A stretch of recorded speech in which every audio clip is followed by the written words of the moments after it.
Mercredi 5 mars 2025. Mesdames, Messieurs, bonjour. Bienvenue aux actualités consacrées à la revue de votre quotidien national. La une de ce matin est marquée par le casse-tête des commerçants face aux billets de banque abîmés. À Bamako, il devient difficile d'utiliser des billets endommagés. Certains commerçants et pompistes les refusent et la BCEAO ne facilite plus leur échange.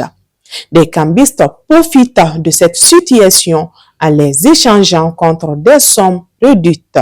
Notre parution du jour vous en dira davantage. Le président de la transition, le général d'armée Assimi Goïta, a reçu hier mardi 4 mars 2025 le vice-ministre russe de la Défense Yunus Evkurov. La rencontre, bien que confidentielle, s'inscrit dans la continuité du partenariat militaire entre Bamako et Moscou, qui a permis des avancées sécuritaires sur le terrain. À Bamako, certaines cérémonies funéraires se transforment en événements sociaux avec un éclat de rire, repas somptueux et même un code vestimentaire spécifique. Une tendance qui divise l'opinion entre modernité et respect des traditions.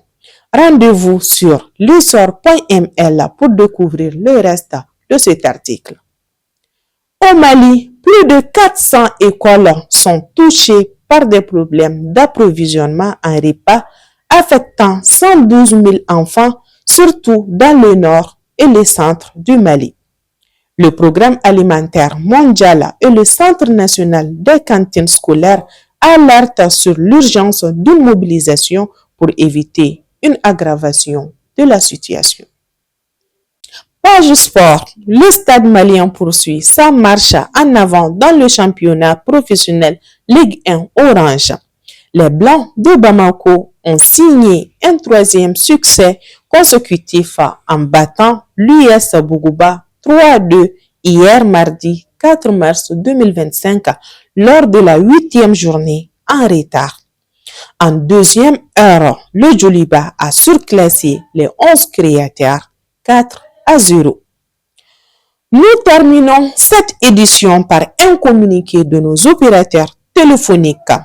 Orange applique désormais une contribution sur les recharges, factures et retraits d'argent conformément à la réglementation en vigueur. Un prélèvement de 10% est effectué sur les recharges de crédit et les abonnements via Orange Money, tandis qu'un prélèvement de 1% s'applique aux retraits d'argent. Ces fonds sont destinés au financement des infrastructures de base et au développement social. L'information continue sur toutes nos différentes plateformes digitales. Restez connectés sur notre site web www.lessor.ml et on se dit bye. Ciao.